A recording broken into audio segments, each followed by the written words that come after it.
Agora, às 7h07, nós estamos de volta com o Manhã no Ar e damos continuidade à série de entrevistas com os candidatos ao governo do estado do Amazonas. Hoje nós recebemos a candidata do Partido Progressista, Rebeca Garcia. Eleita deputada federal em 2006, Rebeca ocupou vaga na Câmara por 2 mandatos. Foi secretária de Governo e superintendente da SUFRAMA. Nessa entrevista, simultaneamente, estarão comigo jornalistas da Rede Calderaro de Comunicação. A gente conta com a participação de Aruana Brianese, diretora de conteúdo dos jornais A Crítica em Manaus Hoje, Gilbert Lima, editor executivo do jornal A Crítica, Dante Graça, editor executivo do portal A Crítica, e Micaele Cevalho, apresentadora do programa A Crítica Notícia da Rádio A Crítica FM 93.1.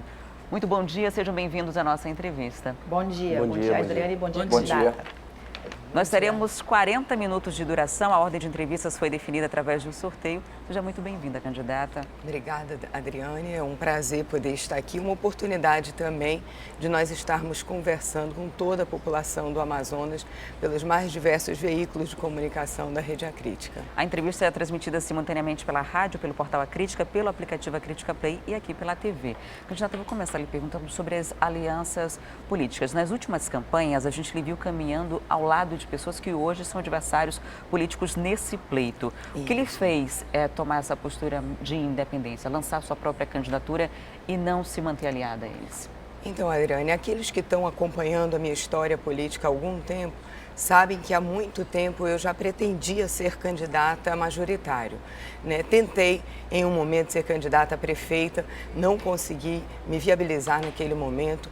Em 2014, gostaria de ter sido candidata a governadora do estado do Amazonas já há 3 anos atrás, mas por conta de uma aliança nacional do Partido Progressista e do PMDB, se entendeu que naquele pleito os 2 partidos deveriam caminhar juntos. Então, se constituiu a chapa de 2014. Nesse pleito de 2017, que na verdade nós estamos revivendo 2014, o pleito ainda é o de 2014, havia esse entendimento nacional que a chapa automaticamente seria reeditada. Eu demonstrei ao partido que eu não havia interesse mais de compor aquela chapa e o partido indicou uma outra pessoa, a deputada Conceição Sampaio, que seria a candidata a vice nessa chapa por decisão nacional do partido. Sendo assim, seria o pleito dessa maneira, mas quando houve, nas vésperas do último dia de convenção, houve um entendimento por parte do PMDB que a melhor aliança seria com o PR e não mais com o PP. Então aí ficaria livre o PP para tomar a sua decisão. Como a deputada Conceição Sampaio entendeu que para ela não seria o momento ainda de se lançar governadora, ela foi de acordo com que a minha candidatura fosse lançada pelo Partido Progressista em 2017. O que mudou de 2014 para 2017 que lhe fez perder o interesse de fazer parte dessa composição? Não, na verdade, eu sempre quis ser candidata sozinha, né, como cabeça de chapa. E naquele momento não tinha oportunidade. Nesse pleito está tendo oportunidade. Então o que mudou foi a oportunidade que apareceu, foi o entendimento do Partido Nacional que era momento de ser candidata, que era o momento do Partido Progressista marcar posição e demonstrar que tem chances de chegar ao governo do estado do Amazonas. Candidata, a gente vai dar início à nossa primeira rodada de perguntas. Vamos na redação do Manaus Hoje com a Aruana Brianese. Bom dia, candidata. Bom dia. A sua candidatura aparentemente se contrapõe aí a políticos da velha guarda. O seu pai, no entanto, integrou essa velha guarda. Ele foi vice do Gilberto, foi secretário do Amazonino. Até que ponto o ex-deputado Francisco Garcia influencia na sua forma de fazer política? Então, só para esclarecer, ele nunca foi secretário do Amazonino, não. Nunca compôs nenhum governo. De saúde, não? Não, ele foi de saúde do Gilberto enquanto vice-governador. Ele foi vice-governador no governo do Gilberto e o Gilberto convidou para, como vice-governador, ser secretário de saúde. E foi secretário de saúde naquele momento. A aliança dele, a aproximação dele era com o Gilberto, mas não era nenhuma aliança histórica. Ele era empresário, presidente da Federação das Indústrias, e naquele momento o professor Gilberto Mestrinho entendia que se precisava de um administrador, de um gestor perto, alguém que tivesse cabeça empresarial, e foram à presidência da Federação das Indústrias buscar o presidente para compor aquela chapa. A aliança foi essa, né? Então a aliança era com o Gilberto, nunca participou e nunca esteve em governo de nenhum outro, né? E nesse momento, a participação do meu pai, eu costumo dizer, é 100%, a missão do meu pai é 100% tomar conta das nossas empresas, porque já que eu não posso estar lá nesse momento, e é de lá que nós sustentamos a nossa família, e é de lá que vai ser o futuro dos meus filhos, eu peço que ele cuide muito bem dos negócios agora que eu estou fazendo a minha participação na política. Vamos à Rádio A Crítica com Micaele Cevalho. Candidata, a senhora fala no seu plano de governo a respeito de um plano emergencial para a segurança que o Amazonas vem sofrendo muito desde o início do ano, né, com a questão das penitenciárias, e a senhora fala que esse plano emergencial vai ser organizado de uma forma que possa aí começar a ser implementado em 6 meses. A gente sabe que esse mandato é curto, né? Tem pouco mais de um ano. Quais são as ações principais desse plano e o que a senhora acredita que dá para ser feito durante esse tempo? Então, nós precisamos entender que o Amazonas nunca teve um plano estadual de segurança pública. Nunca houve.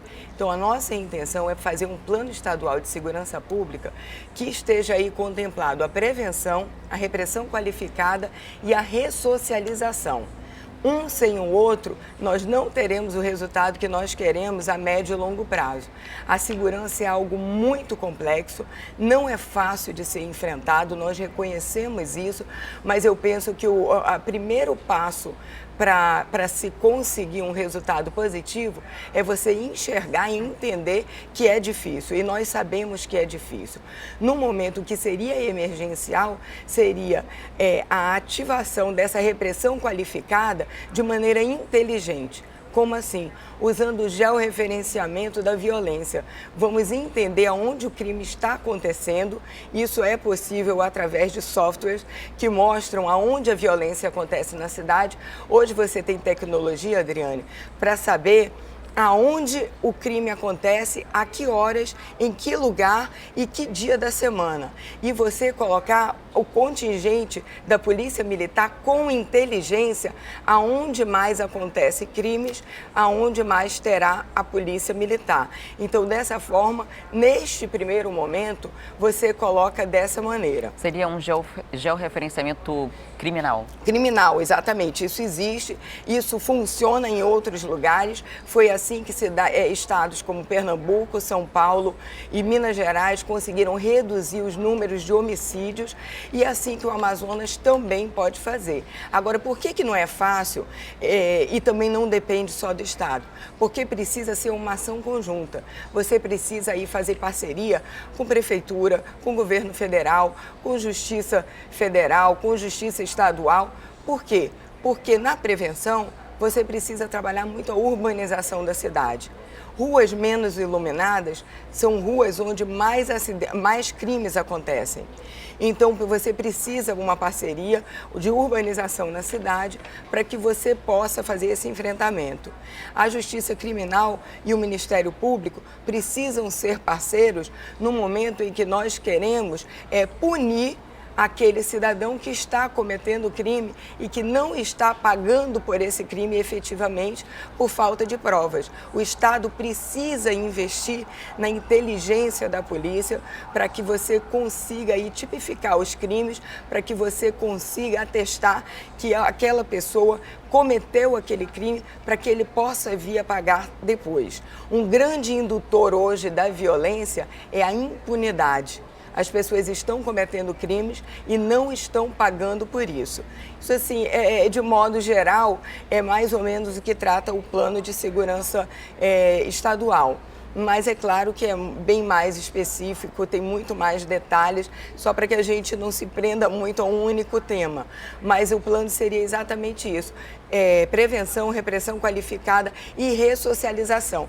Sem ressocialização não adianta. Nós temos aí, como a Micaele falou, em relação à situação dos presídios, nós temos aí um modelo nacional, e aí não é só do estado do Amazonas, nós temos que reconhecer um modelo nacional completamente falido, esse modelo de grandes presídios. Nós precisamos sentar com o governo federal e entender qual o melhor modelo, né? Parecem ser os menores presídios, onde você consegue ocupar de maneira mais inteligente aquele homem e ressocializar, né? Se no Brasil não existe pena capital nem pena perpétua, nós queremos preparar esse homem para voltar a viver em sociedade e não levá-lo à sociedade pior do que ele entrou no presídio. Vamos à redação do Jornal A Crítica com o Joubert Lima.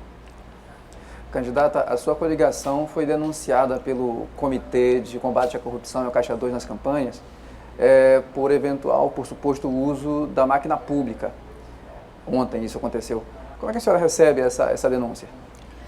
Eu acho que faz parte dos adversários entrarem com esse tipo de coisa. Nós recebemos também várias denúncias de que a máquina pública estaria trabalhando para outros candidatos, porque todos nós bem sabemos que o governo que aí está, ele não foi montado pelo atual governador. O atual governador está há 2 meses e a estrutura do Estado não foi montada por ele e, muito pelo contrário, foi montada por outros que estão compondo outras chapas ou apoiando outras chapas.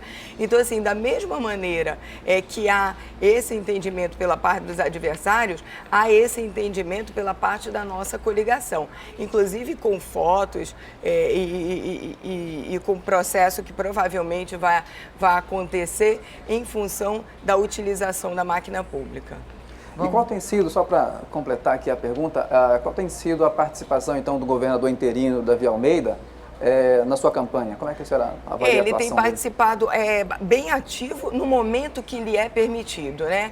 Quando há reunião à noite, ele vai nas reuniões à noite, ou quando há uma programação sábado e domingo, na verdade, assim, mais domingo, porque como ele é adventista, ele resguarda o sábado, então assim, no sábado só à noite e nos domingos. Ele tem participado, mas participado como político, como um ente político, como uma pessoa que tem posição política, que pensa que o Amazonas precisa mudar, que pensa que o Amazonas precisa avançar e que entende que houve aí um trabalho muito bem orquestrado para que se acabassem com todas as possibilidades de novas lideranças. Como a senhora avalia o peso desse apoio hoje à sua candidatura?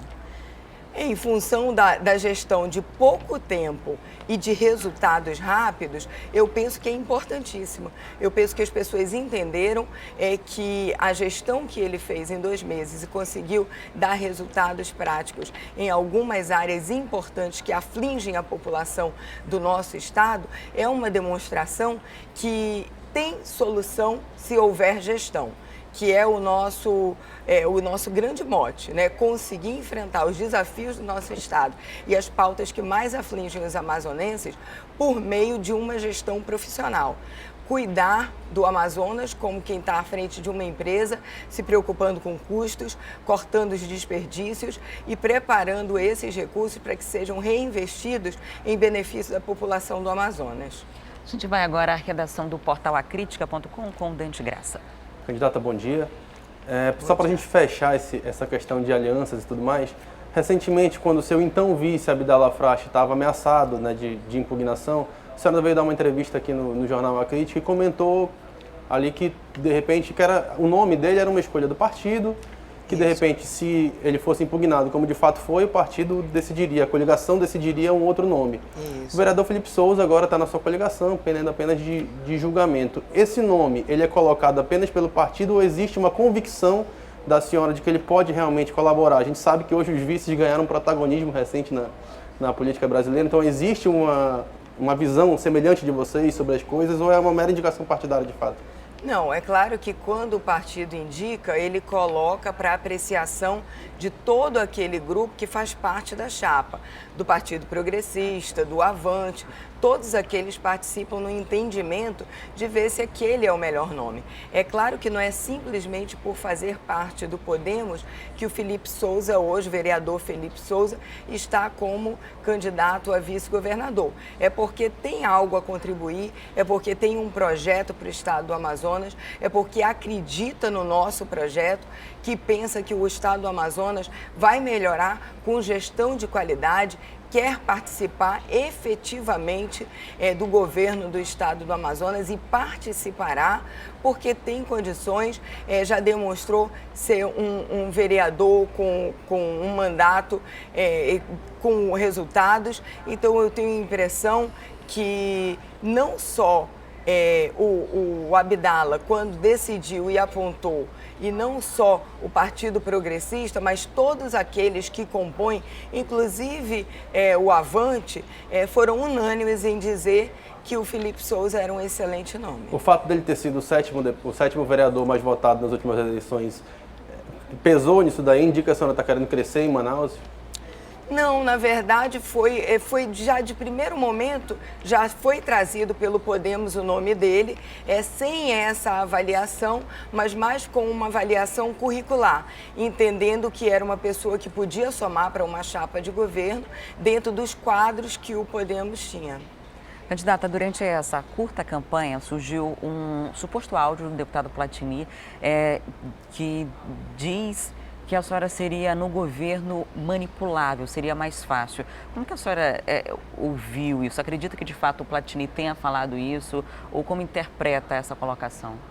Quando eu até ouvi o áudio, quando eu ouvi eu não saberia nem dizer se a voz é dele ou não, porque a minha relação com ele, eu devo ter conversado com ele umas 2, 3 vezes, assim, muito rapidamente. Mas eu penso que se realmente o áudio for dele, eu até acredito que seja, eu tenho 2 opções na minha cabeça, eu até já falei isso dando uma entrevista aqui mesmo, que ou ele está subestimando uma mulher, e muitas vezes as mulheres são subestimadas, você é a mulher, e eu tenho certeza que em alguns momentos já passou por situações bem semelhantes, ou foi um arrobo juvenil, ou contando uma bravata para os amigos, querendo se colocar no mesmo nível do governador e do presidente da Assembleia. Aruana Brianese. Eu queria continuar um pouco aí nesse tema sobre mulher na política. A senhora está preparada para que essa atitude do deputado Platini se replique em outras situações? E como a senhora pretende lidar com essa questão do machismo, que a gente sabe que ainda existe no mundo, então, consequentemente, existe na política? Eu penso assim, já foi muito pior, mas se nós não enfrentarmos, nós nunca vamos conseguir superar. Eu penso que a gente lida com isso, a gente supera isso mostrando trabalho, mostrando resultado. Uma vez que se mostrar um trabalho bem feito, uma vez que se mostrar um resultado efetivo, você acaba superando esses pontos aí que são muito mais culturais do que mesmo estabelecidos pela sociedade. A gente vê aí hoje uma Angela Merkel, que não é qualquer coisa, uma líder nacional, né, uma líder internacional, uma líder mundial, onde um presidente da França se elege e vai lá pedir a bênção dela. Então, essa é uma demonstração que muito já avançou. Então, eu tenho certeza que nós estamos vivendo uma transição e muito em breve isso será comum.